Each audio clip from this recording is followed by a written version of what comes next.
Welcome to Dead Man Talking. Tonight's story is by my dad. Be sure to like and subscribe. Hashtag TeamFEAR and DMT's Cryptid Crew. And so, with that side, let's get into my dad's story.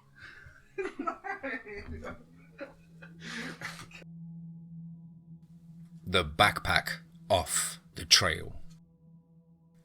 Part 6. The Big Bad Wolf. Let's get straight into that.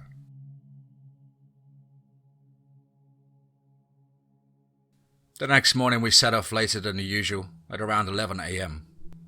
We cautiously moved with hopes of a final push into the Wolfman territory, which happened to take us into the fringes of Piedmont Wildlife Refuge. From there we would look towards a place called Falling Creek, and it would lead us up to an old cemetery way out in the middle of nowhere, Georgia. The cemetery was called New Hope Cemetery, and here is apparently where Louise and the other unfortunate few would most likely be.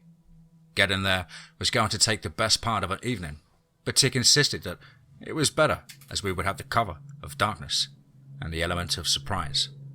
My own mind cast back to his take of that Wallace fellow, how he had warned and assured Tick and the late Johnny that some big bad wolfman, likely our big bad wolfman, would likely be visiting them by the end of that week, if not already aware that they were in his swamp.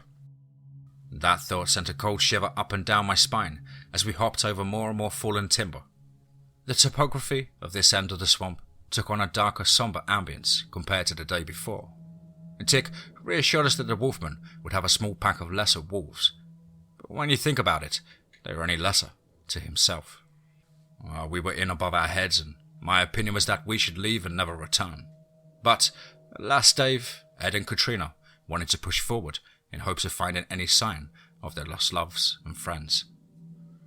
And I felt sure that this would be my last day alive, and it was practically suicide. But as a group, we pressed on. After about 3 more hours, the canopy above us practically blocked out all sunlight, and this part of the swamp was absolutely teeming with alligators. More and more bones lay scattered here and there as we progressed through the swamp. We came to a small clearing, no more than 30 feet squared. There we decided to take a rest stop and gather ourselves before setting off once more. As I and Kathy spoke, with lower voices and everyone went about their respective business, Dave and Katrina were talking and enjoying a smoke. Thing was, nobody noticed the long black hairy arm reaching out of the brush and slowly taking the cigarette packet, as it slowly retracted back into the brush and hogweed. 10 minutes later, and everyone was refreshed and getting their gear back on, when Dave suddenly started cussing and kicking up a storm. I made my way over to him as he was rifling through his belongings and looking behind the fallen tree he and Katrina had sat upon. "Damn cigarettes! I left them right there next to me," he exclaimed. "Have you tried your backpack?" I questioned, but was met with a frustrated growl as Dave spat at me. "Yes, I looked in there and I already said I left them on the log." He scolded me, shaking his head. "All right, you don't have to bite my head off. There's enough of that going on around here as it is." I shot back. He glared at me once more, before slinging his backpack on and moving to the outside of the clearing, clearly eager to continue our trek. And without warning, there came a long and drawn-out howl that seemed to drone on for more than a minute and a half. It came from a ways off, and we heard the thumping of heavy feet. "Tighten up, we got company," shouted Danny as these beasts burst from the trees and brush. We all set about letting loose a volley of shots and managed to down the first wave, but Tick assured us that this was just the start. He said we needed to move and make for another cave he was sure was just a ways further up the trail. Maybe a mile, maybe less. And so as a group we moved as wave after wave came, these brutal and wicked-looking werewolves. Their snarling, swift agility making them hard to target for our skills. But Tick was making light work of them and looked to be enjoying himself as he tore through them like paper. Whatever they had was nothing compared to Tick's strength and agility. "Go!" He roared and pointed up the trail and off a ways, and there was a copse of trees and boulders, and some 50 feet or more we could make out the cave. We pushed onwards, taking as many of these beasts out as they came from all directions. The girls were pushed to the front in the final push into the cave mouth, and myself and the boys watched as Tick was surrounded. Jim drew for his long hunting blade and slaughtered any who stepped forward, their howls and heavy limbs thudding to the swamp floor, left and right. Jim was in his element, his prior military training kicking in, and his fight for survival instinct was sharper than the blade he cleaved. Danny, given his sheer size, was no easy match, even for the werewolves, and with his marksman skills and high-powered weaponry, any who got close enough received a heavy kick to their chest, followed by a blast of his pump-action shotgun, which, if you remember, back at the start of our trip, he informed me he had a surprise up his sleeve. And well, he had loaded the shotgun slugs with custom 12-gauge 303 bismuth grain slugs, which also had 6 fletchered pedals of pure carnage. Every second round was a dragon's breath, intended to not only kill these fuckers, but scare those around into thinking twice. The fletchered slugs made a high ring sound as they flew into the respective targets, cutting deeply, while the dragon's breath gave us a couple of seconds. But still, there was too many of them, and Tick was getting surrounded again and needed our help. So I grabbed Danny and Jim as Tick set about tearing up the lesser werewolves. Ed remaining back with Katrina, Kathy and Stacy, who by now were incredibly brave. They faced these suckers head on and kept the cave as the high ground advantage. And Ed seemed to be packing some crazy firepower as well, as he fired a Benelli shotgun, which I would later find out was packing G2 RIP slugs. Basically, the slugs were also packed with tiny metal fletched shards, and these shards spray outwardly on impact, causing as much damage as possible. Myself and the boys began letting off shots to their knees, which would in turn disable them quickly, and then we could move in for the final headshot. As the tide seemed to be turning, and I thought we might just win this, again that tremendous howl came booming out and over the entire swamp, and it was answered by the remaining werewolves. As I walked up on a downed werewolf, another wave came rushing out of the trees from behind us, and myself, Danny and Jim were forced to turn and make a retreat for the cave. I glanced to the mouth of the cave and saw my Kathy ram her shotgun into a werewolf's snout just as it tried to hold her down against a large boulder and sink its maw over her neck, the resulting blast blowing out the back of its head and showering her with blood. And suddenly I was tackled from behind as we made a dash for the cave. I fell to the wet ground and could see that Tick was struggling with 3 werewolves, all holding onto his long arms and trying to get to his face and vitals. One of the beasts grabbed the ceremonial sword from Tick's back sheath and then ripped the small vial he'd been wearing around his neck. And then, snatching what it had come for, it turned and leapt away, and almost immediately. And there, some 50 feet away on a ridge, was him. The Wolfman who had snatched Louise. The sneaky werewolf arrived seconds later and threw the sword to him as he glared down at me. He then sneered a fang-filled grin, his eyes glowing a deep blood red, and swiftly he turned and made off with the vial of ichor and the sword, disappearing into the dense undergrowth and trees. In this matter of seconds, I had then hit the ground and felt a burning, crushing force up by my neck and shoulder. Insidious growls and hungry chomping accompanying this attack sat right next to my ear. I was being bitten and I could feel my clothing becoming warm and wet as my blood spilled onto the mud as we struggled. I tried to regain my feet from this beast that attacked me, and as we fought and fought, I was making all but a couple of steps when he suddenly raked his claws down my back. Hot, fiery agony flashed through me as I collapsed back down and dug my fingers into the earth, desperately trying to escape as the werewolf dragged and clawed me back over to his gnashing jaws. A hungry and wild chuckle escaped his mouth with anticipation. And then there came a swooshing swipe of claws and a dull, wet thunk.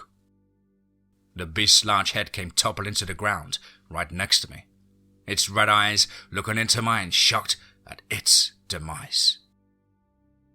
The world was spinning, and I was now in and out of consciousness, and pain seared.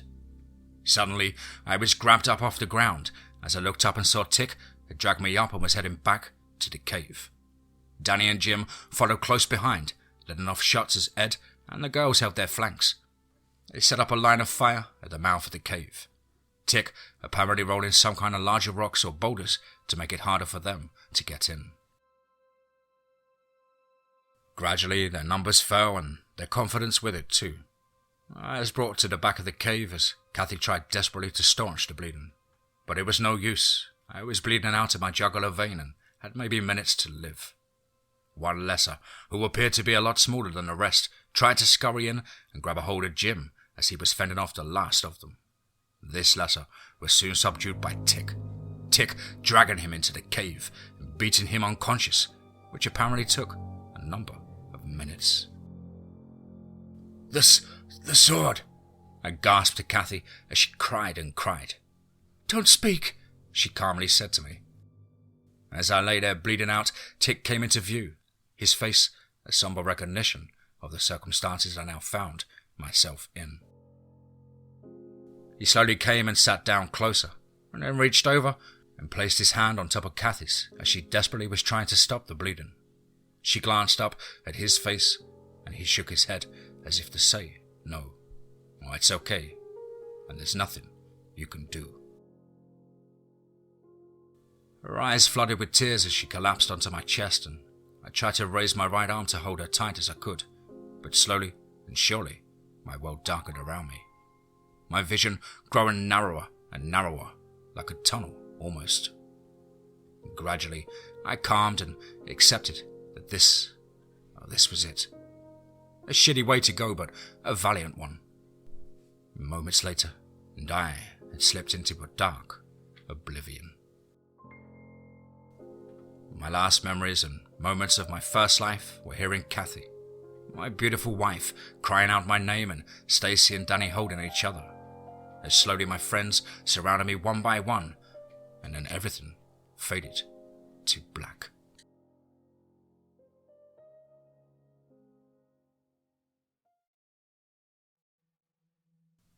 Awakening on the other side, I sat up and looked around.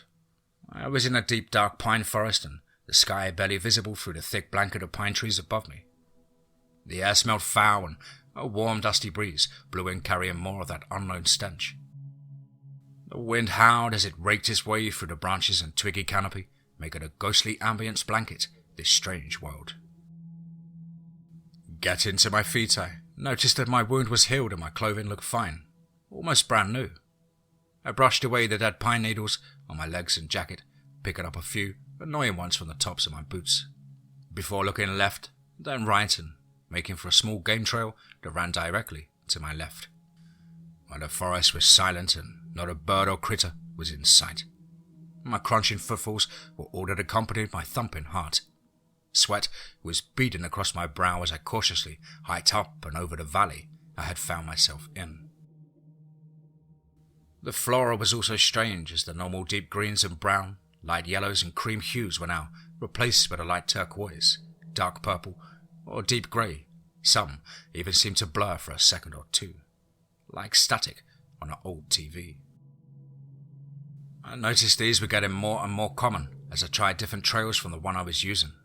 They would only show for a couple of seconds right across the path of the trail, and to be honest, they reminded me of a spider's web, possibly splicing through the very fabric of this dimension and catching anyone not on their guard. I was sure our friends the Sasquatch or the land spirits maybe would know more of where they lead to, but I have no idea. Later, I was progressing into the early evening, finding the terrain taking a steep incline down again into a deep, dark hollow. A small body of water could be heard from the ridgeline, and I was gasping for a drink of water. I knew I was dead, but something told me things weren't going to be normal dead. No, as we know, I was bitten. Therefore, I was cursed, and pretty much right off the bat, I was given a sign of that factor. when, as I was finally at the bottom of the incline and scooping fresh water into my mouth, an enormous, hulking, hairy ape man, or I guess you could call it a skunk ape, well, he came stomping down from the opposite ridge and at a speed directly for me. I did what any other I just died and I need to grieve soul would do. I ran. I turned tail and began what felt to me as an endless game of manhunt, or chase go hide. And then, for God knows how many days and nights, I was chased and travelled across this devilish land. Up and down the valleys of the steep mountains, I had no choice. No matter how or where I ran, I had no idea of how to escape or where I was, and I just tried to stay ahead. But try as I might, I could not escape this and the other nightmarish cryptids, ghouls that prowled this dark, forsaken plain. I don't know if I could say it was hell, as nobody ever informed or clarified that information. The only person who had been there themselves was Tick. When I asked him, he would clam up and want to discuss it further. He called it hoodoo voodoo meddling, and he added, "Heck, we're cursed, ain't we?" That was as far as he would go into his experience. 3 nights after the bite. I awoke in a small cabin, somewhere in the bayous of New Orleans. Now apparently, what had been months for me, if not possibly even years, was on Earth's plane only 3 nights. My wife Kathy was at my bedside in a chair pulled close and was holding my hand with her head asleep next to me. I slowly sat up and brushed her hair from her eyes and swept it over her ear. Her eyes flashed open with bewilderment and then joy as she laid eyes on me and grabbed me in for a huge squeeze. "Oh, Michael!" she cried, and I saw Tick and Danny sit up from across the room I was in. Looking around, I could see we were in some sort of cabin. The smell of biscuits and gravy cooking, as Tick's hearty chuckle could be heard. I waved at him with one hand as Kathy still held me tightly. As I raised that hand, I then noticed I was shackled to the bed frame. "Hey guys, what's all this?" I said, my voice sounding hoarse and drier than usual, and the reality of my situation not yet cemented in my mind. Denial? Yeah, I guess so. Anyway, Tick came over with a bowl of rabbit stew and some biscuits and gravy. And hustling back over to the fire a few seconds later, he returned with a steaming cup of coffee and a whole leg of lamb. And setting it down next to me and wiggling his big bushy eyebrows again, he turned and took a seat as everyone gathered around me and started firing a million questions at me all at once. Their voices seemed louder than usual, to the point where I had to ask them to quieten down. My vision was still a little hazy. I asked again, "What the hell's with these chains, guys? I'm fine. I don't..." I was cut short by Tick as he went in to explain the circumstances that I now found myself in. I had indeed been bitten by a lesser werewolf, infecting me with a lycanthrope curse. But most folks who would suffer a bite would in fact die from the infection. In this case, I survived and now was a full-blown werewolf. Later, during one of our lengthy discussions, and after I had touched on the other side experience, Tick surmised briefly that because he, nor I, ever allowed the creatures to get us, we were never caught. That this is why we survived the bite, and thus the transformation that for me was all still to come. He felt after I had told him about my own experience that had I allowed just one of those dark creatures or ghouls to get a hold of me, I would never have awoken 3 nights later in a small cabin out in the bayous some 10 miles outside of New Orleans. Why? Well, we'll get to that later. For now, I had a journey into hell and back again, trying to win out the control of will and mind. A battle from the animal that resides inside my soul. Until my first transformation, Tick would accompany me at all times. Kathy insisted she remained at my bedside, and we waited it out like this for 2 or more nights. After my first transformation, Tick said we would know what kind of cursed spirit resided inside of me. A benevolent one or malevolent. a beast of wretched torment, or one of grace, honour, and might. Only once it had revealed itself, on the full moon, would we truly know how much work was in store for us. How deranged I might be, I think is what they really meant. But as the night of the full moon crept ever closer, and the hours ticked by, the common transformation made itself known in the most violent of ways. As we sat, Tick, Kathy and I talking, and whatnot, I was overheating and almost breathless, as power and tormenting thoughts raced through my mind. Tick asked Kathy to leave, but she affirmed that she was going nowhere. I begged her to leave, but she shook her head and slapped me across the face. "Fight it! Damn it, Mike!" she roared and looked me in the eyes, holding my sweating head to meet her gaze. Upon seeing her eyes, my torment resisted a little, almost as if the beast inside of me recognized her and that she was pure. She was an energy he had not encountered, perhaps ever, on a lifetime of lifetimes. Moments passed before the rage boiled over, and I snagged the chains and shackles, taut as I was thrust upwards in bed. Tick tried to hold me back down as I thrashed and my teeth began to fall out one by one, replaced quickly with long canines. My vision blotted red, then grey, red and grey, and suddenly, without warning, my hips snapped and dislocated. My shins and knees also bended until breaking and reforming anew. Now Kathy sprang back as all over. Long coarse hair sprouted, and my muscle mass increased and shredded the clothing that I was wearing. I went from a healthy 225 pounds straight up to 450 plus pounds. I was, in all sense of the word, well, I was swole. The shackled setup soon snapping under the immediate change in pressure as I burst from them and out from the bed onto the floor. The old wood creaking under my new weight as I stood tall and stretched. Inside, I could feel the animal breathing heavily and relinquishing the moment. I too felt almost at ease, and I could smell all kinds of crazy things. The pine needles outside were now pungently wafting through to my keen sense. "Michael, you in there, boy?" quizzed Tick, looking for the first time a little nervous. I glanced over at him, or rather we glanced over to him. Tick stood between I and Kathy, her head just peeking out over his shoulder.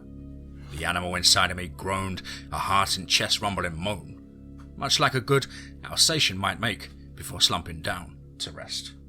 It was a happy or content sound. And then my eyes fixed back to Tick, and he still stood between Kathy and I. Kathy then stepped out slowly, and Tick tried to stop her, but I growled as if to say, "Hey, we're cool here. I got this." Kathy laughed and patted his hand down from in front of her. Again, she stepped forward, but only a few steps from a real-life werewolf. I mean, yes, it was I, but still, damn, that's love for you, folks. She held out her hand, and I leaned down to meet it, and pretty soon Tick relaxed, taking a seat as I made peace with the lycanthrope spirit inside of me. After another couple of minutes, he was itching to get outside, and all I could hear was the word, "Run, run, run," over and over. Kathy seemed to pick up on this, and she sat, and I and Tick made for the forest outside. He chuckled, wiggling his bushy eyebrows again before shouting, "It's hunting time, son." Before his transformation, he leapt away out of the window. I turned back to Kathy as Danny, Jim, and all of the guys came rushing into the room. I gave them a nod and sprang out of the window after Tick, who still chuckled outside. And within seconds, the transformation was over.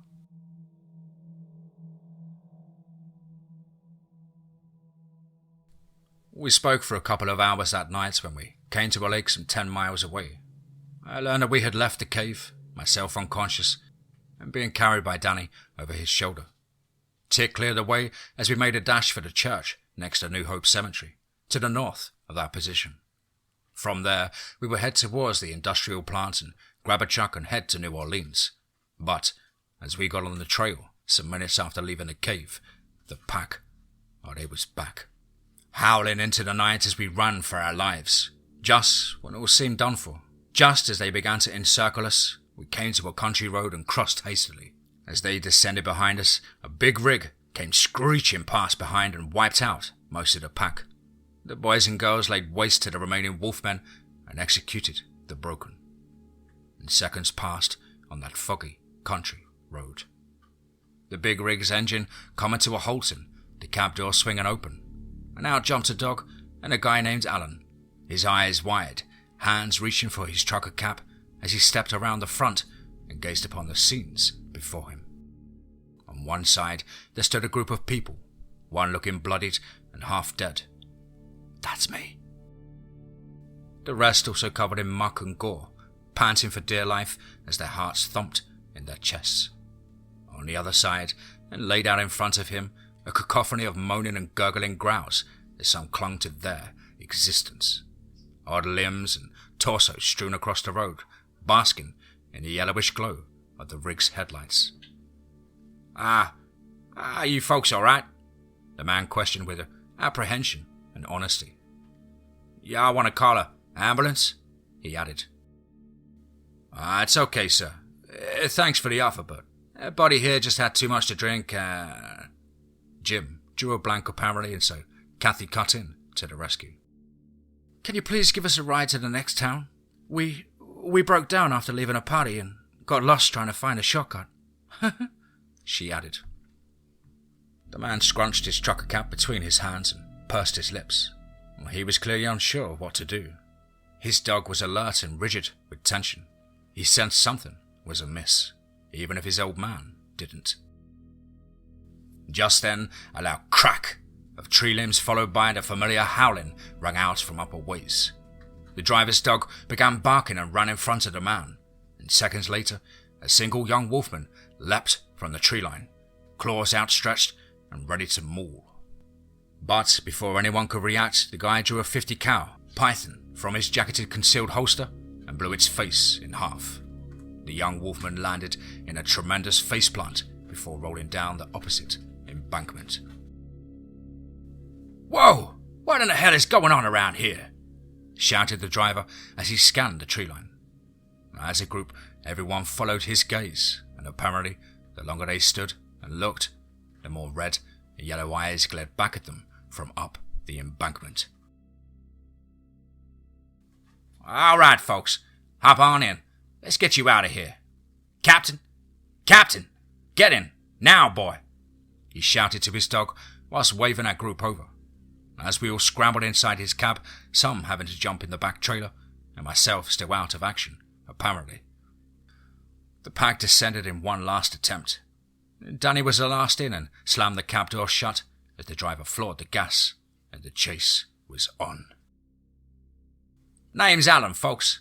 I don't know what's going on, but I know people who need help when I see them, said the driver. Thank you so much. You're literally a lifesaver, Kathy added as we hauled ass down this tiny country road.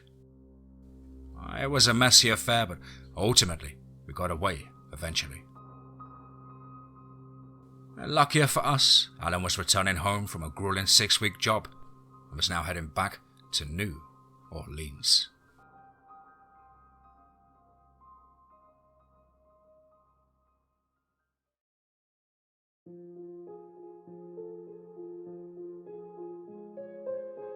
Wow.